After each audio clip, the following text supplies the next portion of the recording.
만약에 주식시장에 대한 기대 수익률이 조금 더 높아진다면, 주가가 좀 안정적으로 상승할 조짐만 보인다면 이 돈들이 저는 빠르게 주식시장으로 더 유입될 수 있다, 이렇게 보고 있습니다.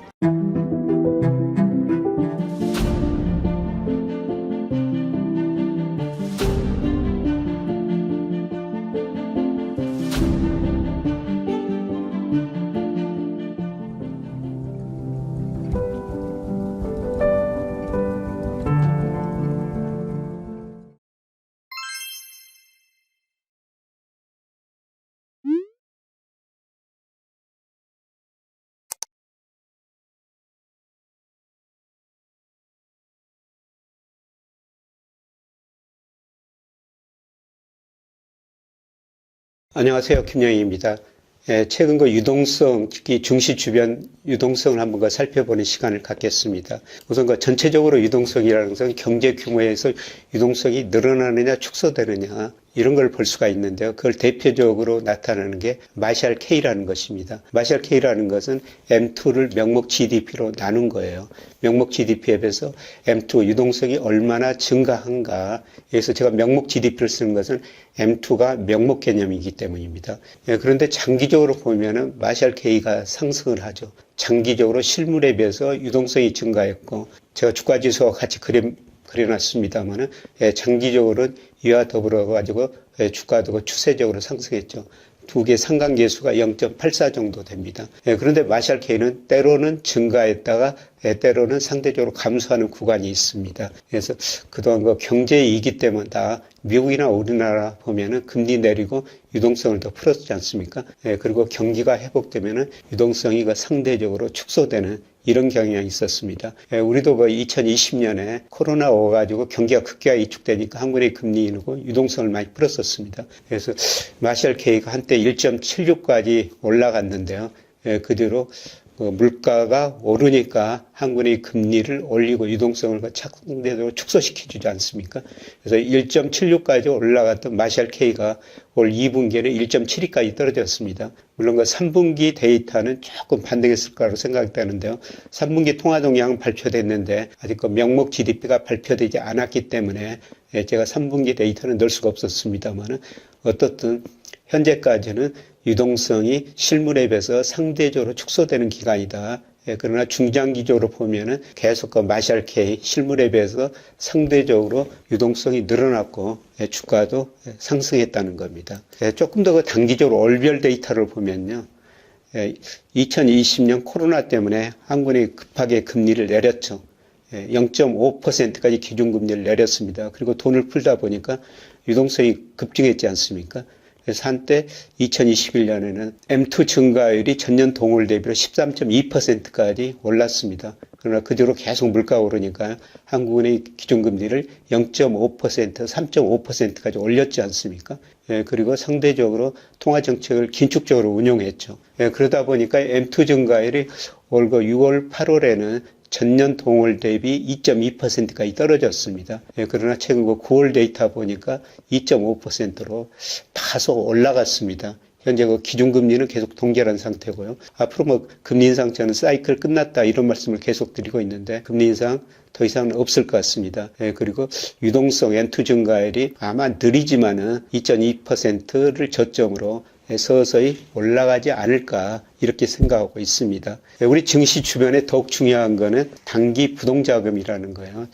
단기 부동자금이라는 것은 정액에 따라 다른데요. 수익률, 기대 수익률에 따라 가지고 언제든지 이동할 수 있는 자금입니다. 그런데 저는 단기 부동자금을 현금통화, 요구불예금, 그 다음에 은행의 수익 입출식 저축성 예금이 있습니다. 이런 것들이 금리는 낮지만은 언제든지 수익률에 따라 가지고 다른 데로 이동할 수 있는 자금이죠. 그래서 지난 9월 기준으로 보면은 단기 부동자금이 한 1,450조 원 정도 돼요. 구성 내용을 보면은 절대적으로 수익 입출식 저축성 예금입니다. 이게 무려 48%나 차지하고 있고요. 그 다음에 요구불예금 24%, 현금통화 12%, 나머지가 양도성 예금증서, CD, MMF 이런 거로 구성되어 있습니다. 그런데 최근에 단기 부동자금이 좀 증가하는 조짐이 나타나고 있어요. 그래서 한때 그 주가가 오르고 한국은행이 그 돈을 많이 풀 때는 단기 부동자금이 1,600조를 넘었을 때도 있었습니다. 그러나 올 1월에는 이 단기 부동자금이 급감했었습니다. 그러나 이후로 보면 어떻습니까? 느리지만은 서서히 증가하고 있습니다. 그런데 장기적으로 보면 이게 단기 부동자금이 증가했을 때 주가도 오르고요. 또 거꾸로 주가가 올랐을 때 단기 부동자금도 증가했습니다. 그런데 최근에 그 10월 주가가 급락했었는데요.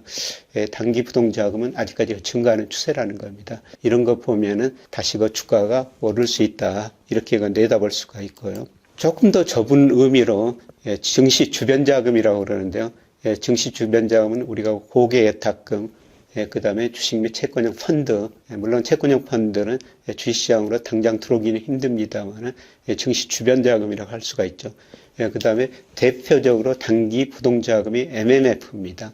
이런 MMF 같은 거는 주식시장에 기대 수익률이 높다면 언제든지 그 주식시장으로 들어올 수 있는 돈이죠. 그런데 이거를 그 세 개를 합쳐놓은 그림인데 최근에 물론 그 11월 15일까지 통계입니다만은 꾸준히 증가하고 있습니다. 전체적으로 보면요. 그래서 주식을 살 수 있는, 대기할 수 있는 돈들은 증가하고 있다. 이렇게 볼 수가 있습니다. 만약에 주식시장에 대한 기대 수익률이 조금 더 높아진다면, 주가가 좀 안정적으로 상승할 조짐만 보인다면, 이 돈들이 저는 빠르게 주식시장으로 더 유입될 수 있다. 이렇게 보고 있습니다.